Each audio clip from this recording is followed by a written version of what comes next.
Come listen to a story about a man named Djed. Poor Caucasian Egyptian barely kept his people fed. Then one day he was shooting at a vile Nubian troglodyte, and up through the ground came a golden sight. Djed pillar, that is, sacred tree. The Egyptian hillbillies in living color. Let's take a look at the sacred symbology in the Djed pillar of ancient Egypt. Looking at a depiction right now of it, and on the left-hand side is either Isis or Neptunes that's helping with this endeavor, and the king on the right. Notice he's wearing the blue crown, so there's actually a red, a white, and a blue crown of Egypt.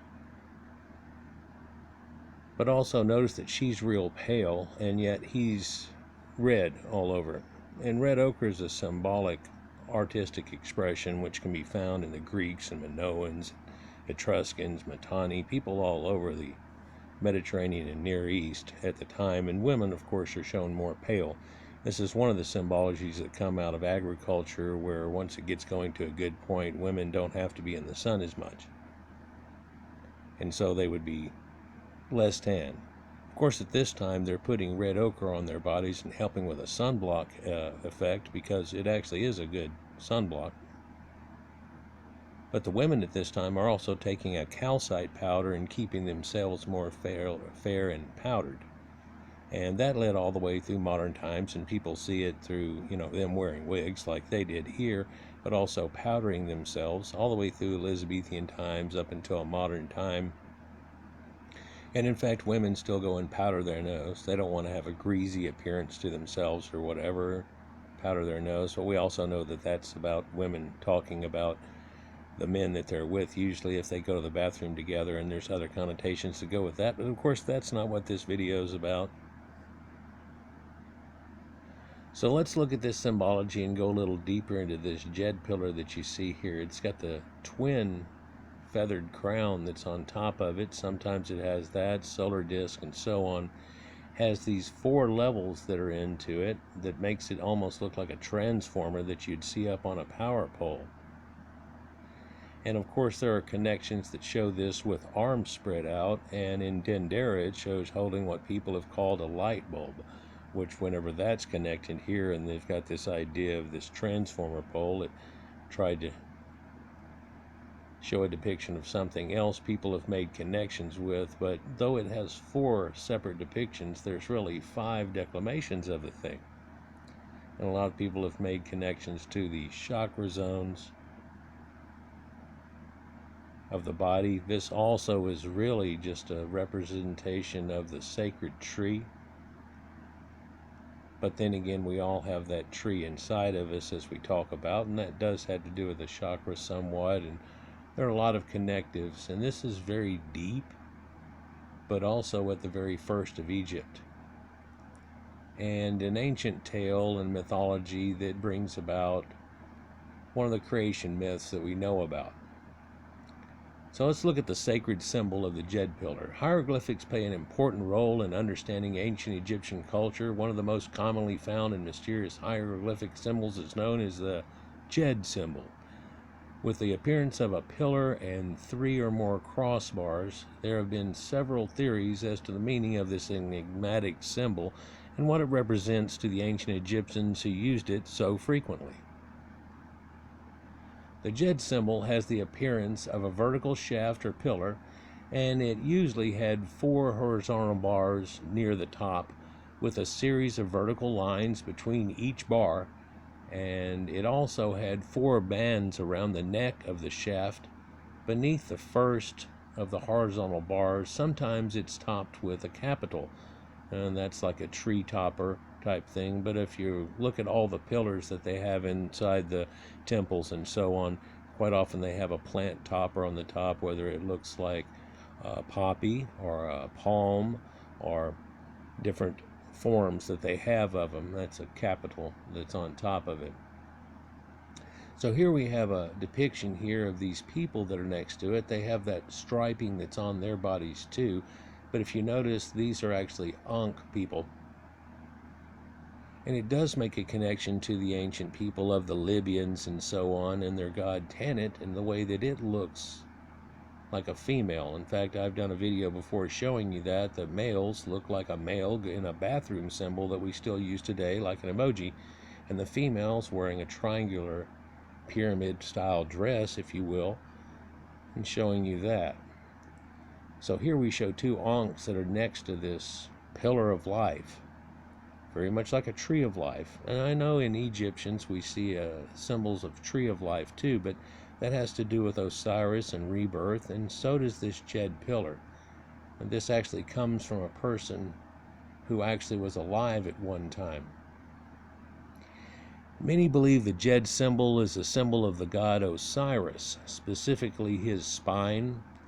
According to the Egyptian mythology, Osiris was the god of the afterlife, and while visiting Set, the god of disorder, desert storms, and violence, Osiris was tricked into climbing into a coffin that was built exactly for his size.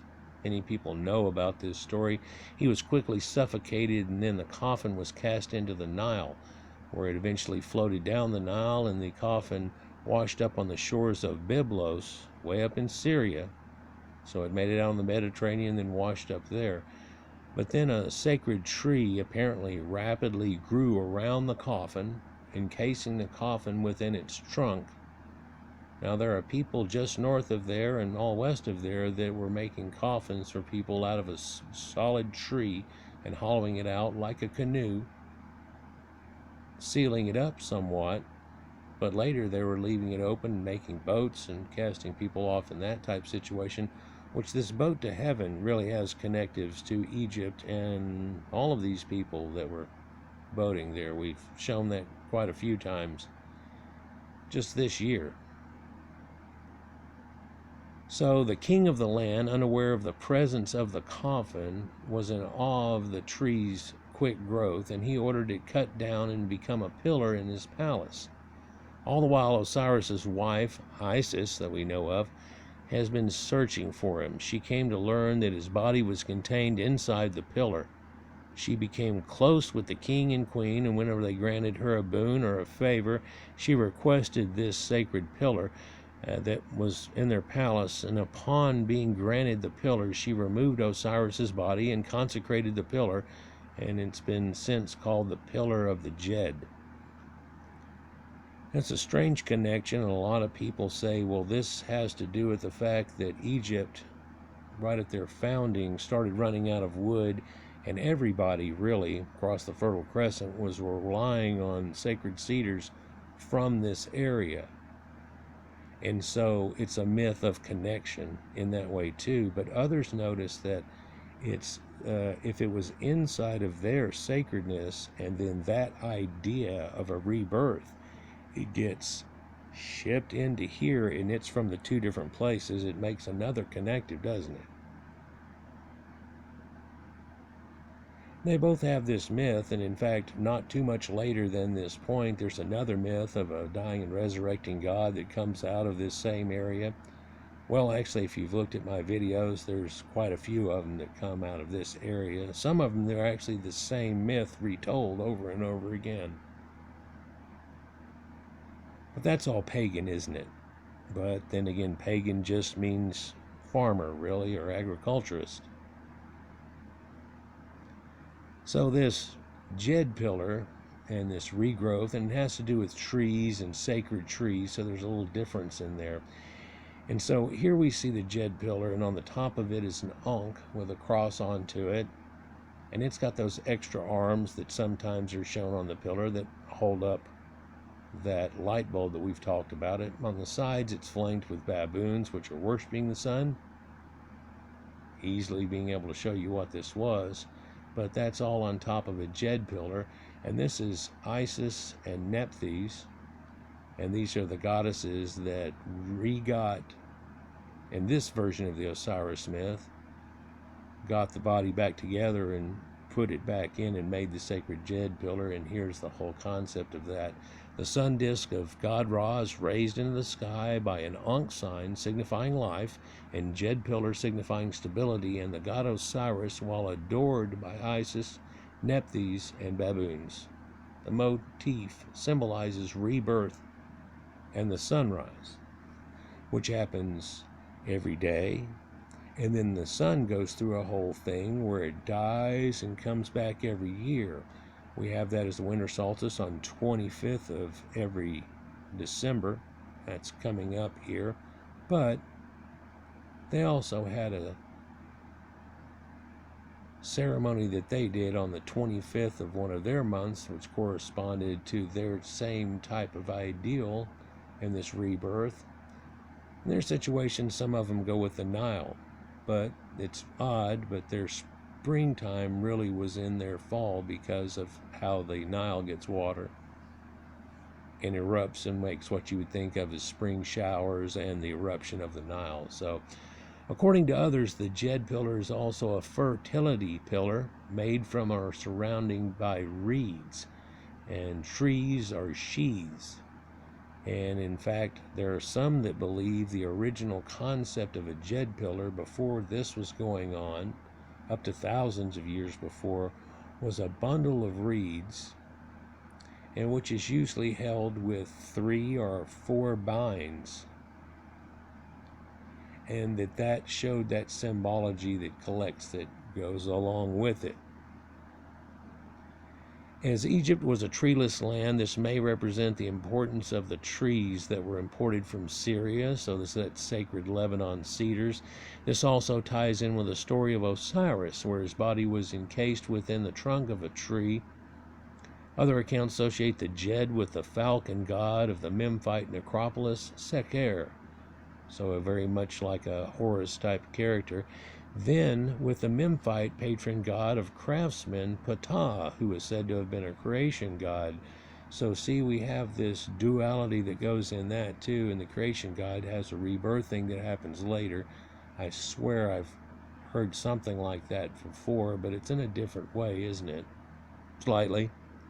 Ptah is sometimes referred to as the noble Djed, so that makes that other connection. Djed symbol is also sometimes viewed as a pillar supporting the sky. In a palace, the pillars may surround a window, and when viewed from the right angle, it appears that the pillars are supporting the sky. This is much like Atlas supporting the sky.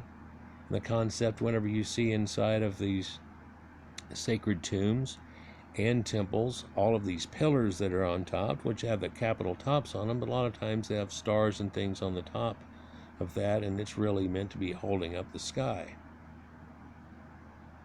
Whether it shows a nighttime, whether it's during the day or night. Here's a stucco relief of Ptah. You can see his phenotype and his look here, and that rattle that he's got going on is not really a rattle, it's a staff. It bears the combined Ankh and Djed symbols right there, coming out the top of it. And Djed symbol is also used in a ceremony called the Raising of the Djed. This ceremony is meant to represent Osiris' triumph over Set. During this ceremony, the pharaoh uses ropes to raise a pillar with the assistance of priests.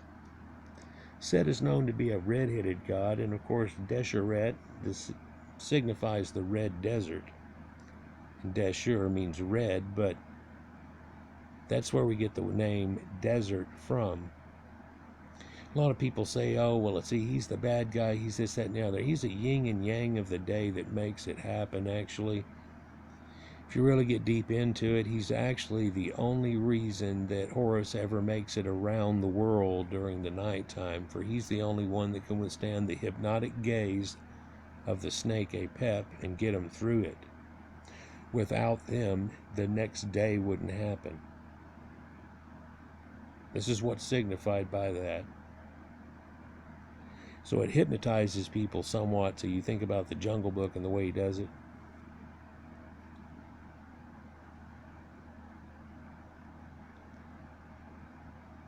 So during the ceremony, the pharaoh uses ropes to raise a pillar with the assistance of priests. So it's stood up. This coincided with the time of year when the agriculture year began and fields were sown. This was just one part of a 17-day holiday, like the 12 days of Christmas, of festivals dedicated to Osiris. Overall, The raising of the Djed ceremony represented both the resurrection of Osiris and the strength and stability of the monarch. So here's a closer up view of that, and again you see the red ochre males, which is no different than any other Mediterranean civilization, although people want to act confused sometimes. And the pale female here, which again is either Osiris or Isis or Neptunes. And this is in the temple of Seti in Abydos. The Djed has also been used as an amulet placed near the spines of mummified bodies, so very much like the heart scarabs that you hear about too. And the image is painted on their coffin. The amulet was intended to allow the deceased to live eternally and ensure their resurrection, so it has that connective too. The Egyptian Book of the Dead contains a spell that would be spoken as the amulet was placed on the mummy, in hopes that it would allow the deceased to sit up and regain use of their spine. Also, the scarab that was supposed to be there, the idea that it was told all of the answers that you may not know in the Book of the Dead, and therefore it would whisper the answers in your ear, believe it or not. Yeah, because there's a symbol with that, with dung and rolling it up, and they actually thought that they spontaneously created life. In addition, it was often seen in hieroglyphic inscriptions and even as part of an architectural structure. Its ubiquitous appearance gives the impression that this symbol was both important and sacred in ancient Egyptian beliefs. And this is just, again, one of their other sacred symbols and rites. They had a lot of them, through the pyramid idea, through the Ankh idea, and the Djed pillar that you see here. Pretty much all of these symbols in different ways or forms have something to do with that. And the afterlife. So this is an inscription seen at Deir el-Bahri. The featured image on the scene on the west wall of the Osiris Hall that is situated beyond the 7 chapels and entered via the Osiris Chapel, it shows the raising of the Djed pillar. So one other thing that I'd like to show you here is if we could go to Wiki and do a slight bit of verification here. Boom. So here we are in Wiki on Djed, and there's some pictures. We'll look at that to very much end it. So it talks about the myths that are there, and that it was originally a fertility cult made from reeds, probably. It's a tree fetish, which is significant considering Egypt was primarily treeless. It indicates that myth is importance and importance of trees by Egypt and connections to Syria and so on. But a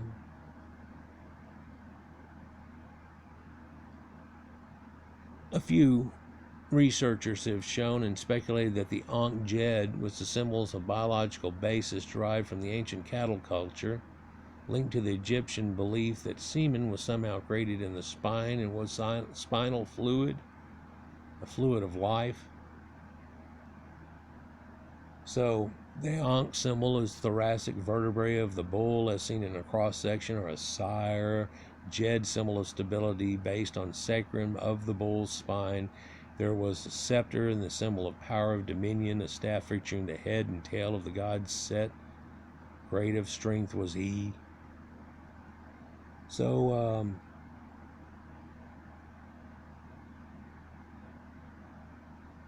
here they go through a big diatribe showing you how it works together with the tail and so on, but I was trying to find one of the quotes that they have here.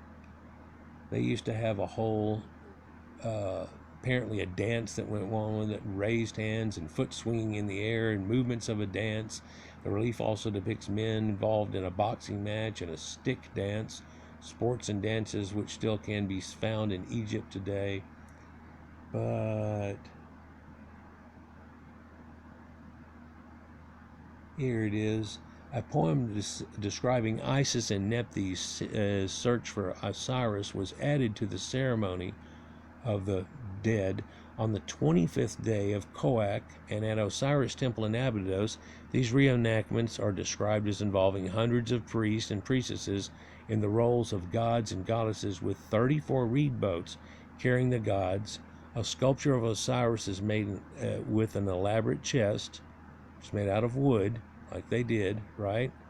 And then 365 ornamental lamps, one for each day of the year, sacred incense and stuff, and dozens of Djed amulets. So they had amulets during that time. In the Book of the Dead spell, when cast, was spoken over a gold amulet around the mummy's neck, ensures that the mummy would regain use of its spine and be able to sit up. So they had the opening of the mouth, the sitting up, the scarab, and he's supposed to whisper the answers. See, in that Book of the Dead that you have is supposed to make it get on through it, because it's even shown in the pictures that you went ahead and made it past that point. And weighing of the heart, yep, you're already past that point. And you get to meet Osiris, you're already there. A lot of people said this is some kind of cheat book or something, but parallels have also been drawn between the Djed pillar and various items in other cultures. Sidney Smith in 1922 first suggested a parallel with the Assyrian sacred tree, or the Babylonian tree of life, Sumerian tree of life, when he drew attention to the presence of the upper 4 bands of the Djed pillar and the bands that were present in the center of the vertical position of the tree. He also proposed a common origin between Osiris and the Assyrian god Ashur, with whom he said the sacred tree might be associated. And I've shown you, I went through a whole series on Osiris, which you can look at, and the connections. Cohen and Kangas suggested that the tree is probably associated with the Sumerian god of male fertility, Enki, and that for both Osiris and Enki, an erect pole or pole-like symbol stands beneath a celestial symbol. They also point out the Assyrian king is depicted in proximity to the sacred tree, which is similar to the depiction of the pharaoh in the raising of the Djed ceremony. Additionally, the sacred tree and the Assyrian winged sun disk, which are generally depicted separately, are combined in certain designs, similar to the Djed pillar, which is sometimes surmounted with a solar disk. Catherine Harper and Robert Brown also discuss a possibility and strong link between the Djed column and the concept of Kundalini and in yoga. So, it was generally constructed out of wood, and it showed you a connection before stone, and whenever they made it in stone, they still try to make it in stone and make it look like it's something that's made out of wood, perhaps, which shows a connective. And here's one that's actually holding up an empty cartouche, right? Here's one that's actually on a ring, and here again is the symbol of him coming up and the pouring of the water and the god Seth. And of course, there are some intoxicating blue lilies that are attached onto it, and the concept that's there. It's even shown to be attached onto the ideas of Sphinx that have been done here. So, quite unique, but actually not. It seems to have connectives that a lot of people have seen. Here's old pyramidion, curved sides. So it's in a pyramidion idea, showing connective, you know, put one inside another. The whole thing here is on a sacred solar boat, if you can see it. It's also showing those raised arms that we talk about it, but in this form, it's holding up the sun. There's also 2 baboons that are praying to the sun again. Thoth said he liked the baboons a lot more than some people. At least they could pray to the gods correctly. So they even used that same picture that we did before that's in the Temple of Seti at Abydos. And you know, we talked about that recently, and how a lady had a reincarnation effect, and somehow she knew exactly where things were in the garden that used to be there and so on. I'll try to put a link to it in the corner if I can. Let me know what y'all think about Djed. Peace.